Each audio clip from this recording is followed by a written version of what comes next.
Okay, just a quick reminder to clean your dryer vent duct at least once a year. Turn your dryer to air only, no heat.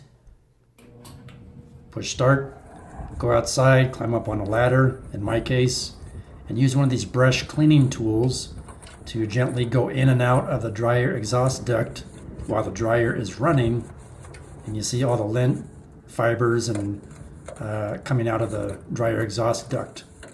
This helps reduce fires and keeps the dryer running more efficiently, will dry your clothes more efficiently. It's a good idea to wear safety glasses and a respirator when doing this so you don't breathe in the lint. You can use a drill. I don't find it's necessary. Works just fine to clean these out by hand. Make sure each section of your brush cleaner is tight so they don't come loose inside the dryer duct.